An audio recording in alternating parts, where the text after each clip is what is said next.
Apple está en decadencia, ya no hay novedades en sus productos. La innovación murió desde que Steve Jobs ya no está. Estas palabras están resonando bastante desde hace años y parece que vienen cobrando más fuerza últimamente. La salida de la última versión del iPhone a la fecha de salida de este video, la 15, ha decepcionado bastante. Y es que fuera de algunas características no hay grandes novedades realmente. Pareciera que lejos quedaron aquellos tiempos donde Apple era el rey de la innovación, como en el evento del primer iPhone que marcó un cambio significativo en el mundo, productos tan adelantados para su época como lo fue la tienda de iTunes en 2001, o aquellos modelos tan exóticos de computadoras que se lanzaban antes. ¿Qué está pasando con Apple? ¿Esto es realmente así o solo es una sensación y hay cosas que no estamos viendo? Quédate que lo averiguaremos en este video.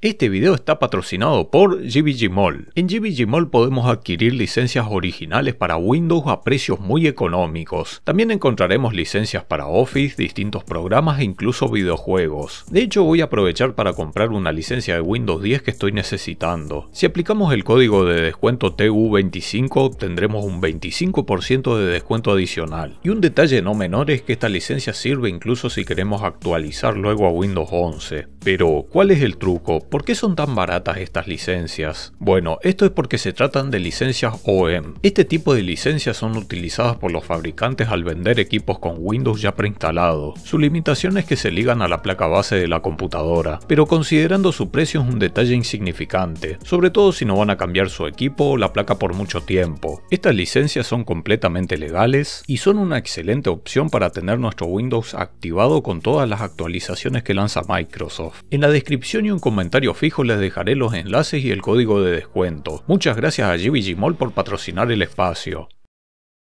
Uno de los cambios más importantes que se dieron en la historia de Apple fue el cambio de su director ejecutivo en 2011, que pasó a ser Tim Cook tras la partida de Steve Jobs. Anterior a este acontecimiento, durante años Steve Jobs había traído toda una revolución para Apple y el mundo. Fueron lanzamientos de productos y productos que hasta la actualidad siguen siendo todo un éxito. Era el pilar de Apple que se centraba en la innovación, la simplicidad y lo diferente. Muchos dudaron entonces que Tim Cook pueda llevar adelante una empresa con una filosofía tan particular, a pesar de que fue propuesto por el propio Steve Jobs como su sucesor. Aquí quiero partir por diferenciar dos puntos muy importantes que suelen entreverarse con frecuencia. ¿A qué nos referimos exactamente con que Apple está en decadencia o ya no innova como antes? Muchos asumen que por el hecho de que no haya innovaciones a la empresa le está yendo mal, pero no necesariamente son cosas que vayan de la mano. ¿Cómo está la situación financiera de Apple? Vamos a ver el precio de sus acciones. Si bien las acciones no nos dicen todo, sí es muy buena referencia si lo analizamos en el largo plazo, es decir, en un plazo de años. Si medimos el lapso en el que Steve Jobs regresó, en septiembre del 97 hasta agosto del 2011, las acciones pasaron de valer 19 centavos de dólar a 13 dólares con 45. Esto es un crecimiento de casi el 7000%, una locura si lo comparamos con el índice de referencia más popular, el S&P 500 que compone las 500 empresas más grandes de los Estados Unidos, que solo tuvo un crecimiento del 23% en ese mismo lapso de tiempo. Ahora, ¿qué hay de la era de Tim Cook?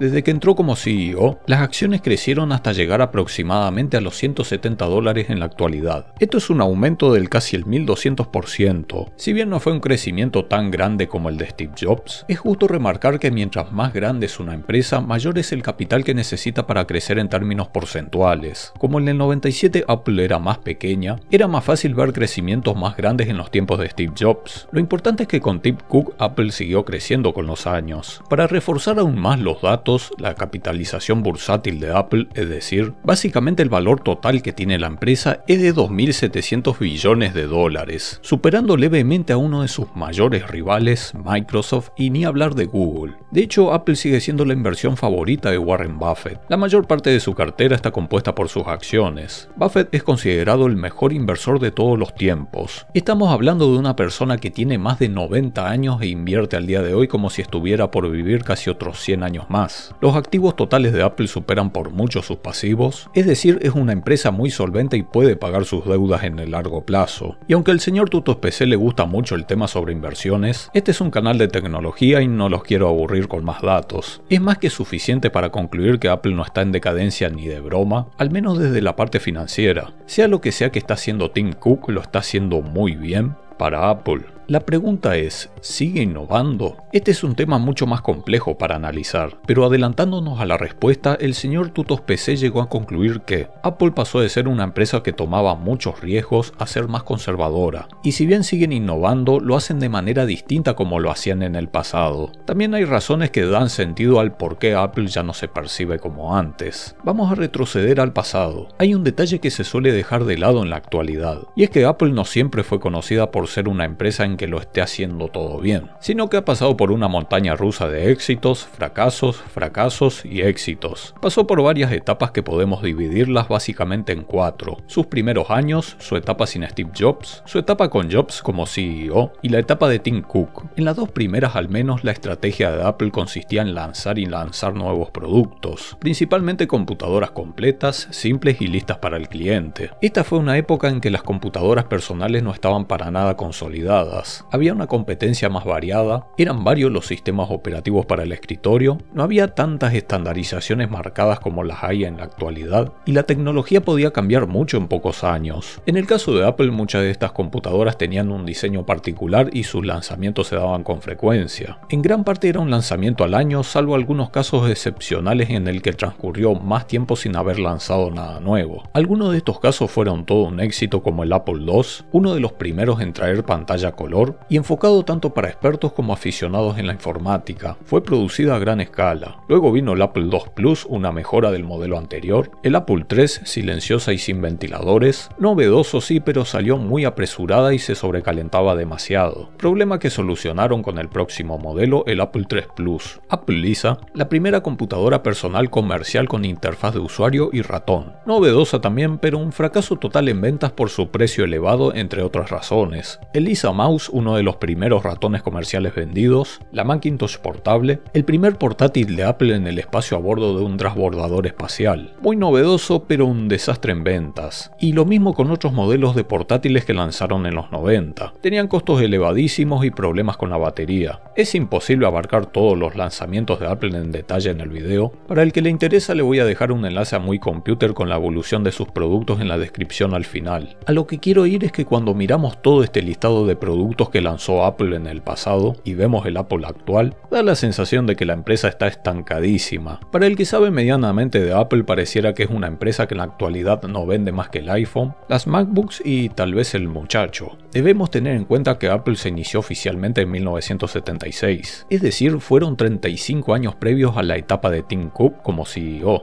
Claro, fue una etapa en la que lanzaron montones de productos y entre esos productos marcaron muchas tendencias e innovaciones. Si miramos hacia atrás pareciera que Apple era el gigante de la innovación, pero lo que no solemos tener en cuenta es que fueron 3 décadas y media, un lapso de tiempo bastante grande. Y no todo lo que lanzaba Apple era un éxito. Sus lanzamientos eran casi como un péndulo tanto de éxitos como de fracasos, y en ocasiones hasta varios fracasos seguidos. No digo que Apple haya sido una mentira, sino que hubo un largo camino lleno de tropiezos, levantes y reintentos. Y en un sentido más estricto, la innovación en realidad también debe implicar que una aplicación sea exitosa. No es solo la idea de un nuevo producto, también debe tener una utilidad para el usuario o el mercado en general. Es decir, podés crear una computadora que es toda una novedad para la época, pero si nadie la compra porque su precio es de $10.000, pierde su carácter innovador. Y repito, no digo que Steve Jobs y la vieja Apple no hayan sido innovadores, sino que marcaron ciertas tendencias e innovaciones, pero así también hubo intentos fallidos durante esos 35 años de historia. Una etapa clave que debemos tener en cuenta fue el regreso de Steve Jobs en Apple en 1997. Al año siguiente contrató a Tim Cook para que se uniera a la empresa. Cook había trabajado 12 años en IBM y estuvo un tiempo también en Compaq. ¿Por qué fue una etapa clave? Porque fue la etapa en la que se lanzaron los productos que en la actualidad son los más icónicos de Apple, productos que la mayoría ya conocemos. Pero, ¿por qué en la etapa de Tim Cook como CEO no han surgido más invenciones? Bueno, en realidad sí hubo. En 2012 llegó Siri, que si bien no está a la altura del asistente de Google, Siri fue el que creó e innovó esta parte del mercado. Y dicho de paso, ¿alguien se acuerda de una tal Cortana? El mismo año lanzaron el iPhone 5, el primer dispositivo con conectividad 4G LTE, y tanto las series de la versión 5 como 6 del iPhone fueron las más vendidas hasta la fecha. 2015 lanzan el Apple Watch. Según las estadísticas, el 35% de los estadounidenses que utiliza un iPhone han adquirido también un con Apple Watch. 2017 lanzan el HomePod, un altavoz inalámbrico que tuvo críticas mixtas, pero alcanzó para lanzar la segunda generación en 2023. Por supuesto que hubo otras cosas en esta nueva etapa de Apple, y da la sensación de que todo termina quedando eclipsado por lo que ya hay, sobre todo por su producto estrella, el iPhone. De hecho, estamos en un punto en el que parece que el mismo iPhone queda eclipsado por el iPhone. En los nuevos modelos ya no hay grandes novedades, y es que hoy la tecnología para el consumidor está en una etapa donde se encuentra más consolidada. ¿Es posible hacer algo diferente? Sí.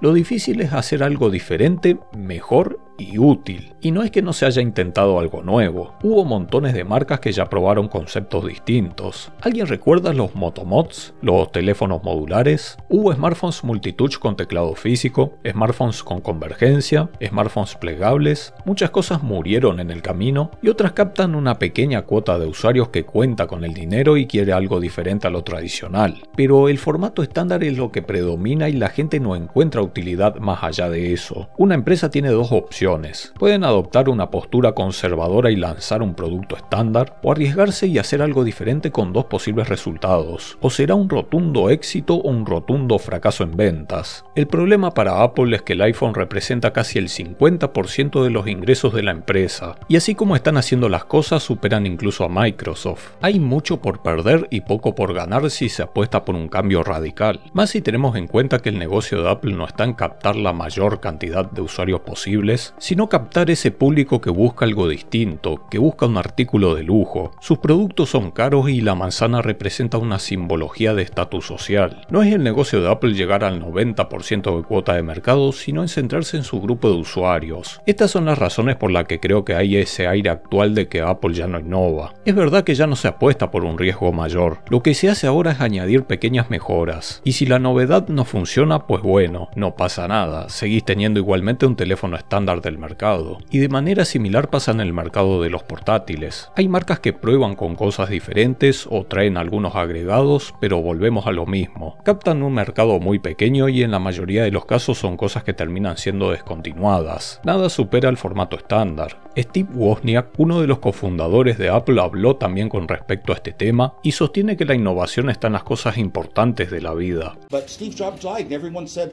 oh, now Apple's going to lose its innovation. Well, wait a minute. Major parts of innovation are not how you manufacture a phone, what it looks like, how the operating system totally works. Bigger innovation is in important things in your life, like identifying yourself with your finger. Apple did that first, and all the other companies copied because it was so much better than passwords. Apple was the first one to have an easy-to-pay Apple Pay system, and all the others had to come in and join us. We were the first to have an easy-to-use one. Just hold your phone out. Don't even turn it on. Identify yourself with your finger, and you made a purchase. These are true innovations that make life so much better than it ever was. En el caso de los portátiles, la gente hoy valora el hecho de que sean más delgados, livianos y con mayor autonomía. De hecho, Apple logró implementar de un año para el otro algo que Microsoft lleva años intentando y no logra estandarizar: la arquitectura ARM en PC. Y sí, Apple no fue el primero, pero logró integrarlo de manera exitosa y en el momento justo, ya que es una de las empresas que cuenta con la mejor integración vertical, algo que en el área de la tecnología es muy difícil de lograr. Es decir, ellos se encargan de todo, desde el diseño de los productos, el diseño de sus chips, la logística, el hardware, hasta incluso la venta de sus propios productos en las Apple Stores. La arquitectura ARM le permite a las MacBooks prescindir de una gran refrigeración y aumentó en gran medida la duración de las baterías, incluso haciendo tareas muy demandantes. Esto le da una ventaja enorme frente a los otros portátiles del mercado. Abarco este tema más a fondo en otro video del canal. Debemos tener en cuenta también que Apple ahora se centra en gran medida en un modelo de negocios muy común en la actualidad: los servicios. Y gracias a su integración vertical, Apple tiene una gran ventaja en esta área. ¿Compraste un iPhone? ¿Para qué querés Spotify si te regalan 6 meses gratis de Apple Music? Y luego de esos 6 meses probablemente sigas con este mismo servicio ya que te acostumbras a él. ¿Necesitas un servicio en la nube? Con iCloud ya tenés integración en Apple Watch, MacBook, el iPad y hasta incluso el Apple TV.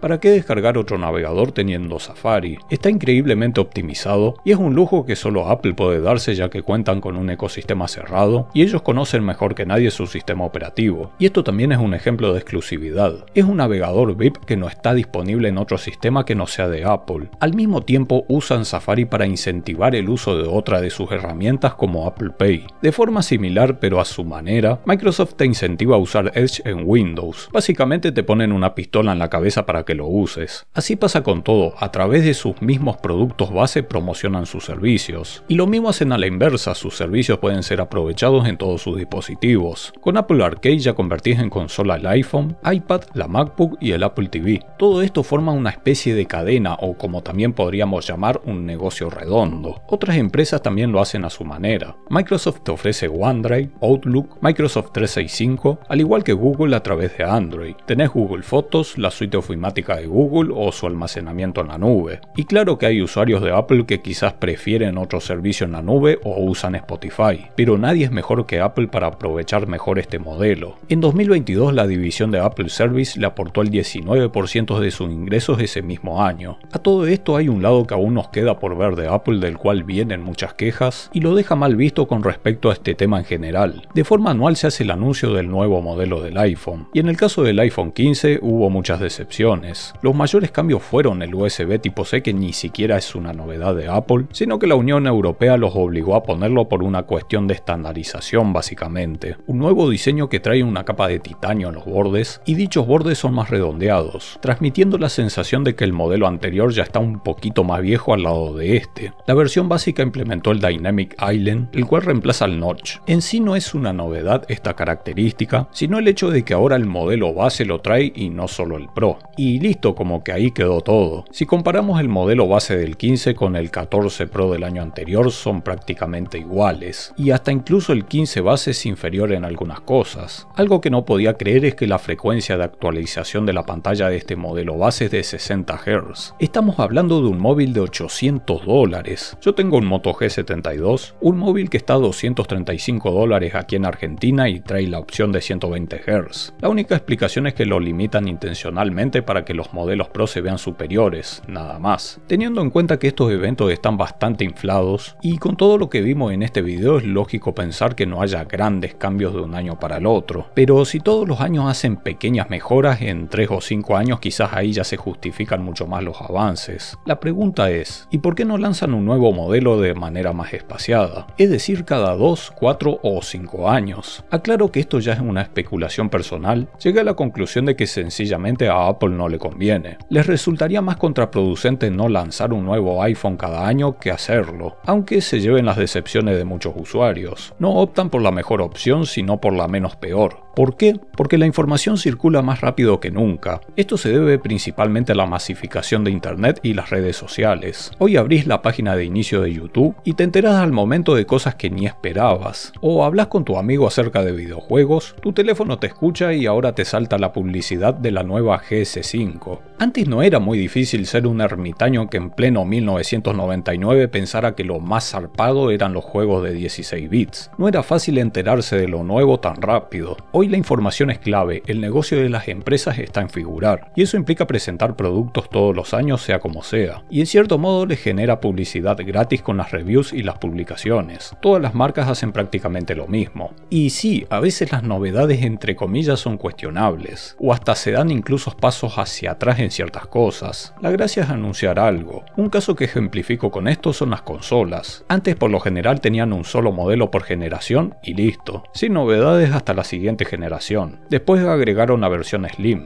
En la PlayStation 3 no quedaron conformes que agregaron también la Super Slim. En el caso de la 4 tenías la estándar, la Slim y la Pro. O también tenemos a Nintendo que sacó 3 versiones de la Switch. No estoy justificando esta práctica que hace Apple, simplemente busco la razón y entender el por qué lo hacen. Al fin y al cabo necesitan hacerlo para poder competir. Todo esto nos ayuda a entender también que como consumidores tampoco precisamos del último modelo de todo, o que por alguna que otra característica nueva que anuncien no podemos disfrutar del modelo anterior que ya tenemos, y tenemos que salir corriendo a comprar el modelo que tiene el sombrero nuevo. Fuera de las prácticas cuestionables que aplica Apple, las cuales perjudican en ocasiones al consumidor, creo que han tomado el camino correcto con este enfoque más conservador. Los tiempos cambiaron, Apple creció muchísimo y la tecnología está más consolidada. Tengo mis dudas con respecto a que si Steve Jobs siguiera vivo, hubiera podido mantener a flote el mismo ritmo de lanzamientos de productos como los que marcaron la base de Apple en la actualidad. ¿Qué opinas al respecto? Déjanos tu respuesta en los comentarios. Te agradezco por haber llegado hasta el final. Si aún no lo viste, te invito a mi video sobre la historia de Nextstep, el sistema operativo con el que Steve Jobs recuperó a Apple. Déjame tu me gusta, suscríbete y activa la campanita. Muchísimas gracias a los donadores y nos vemos la próxima. Hasta luego.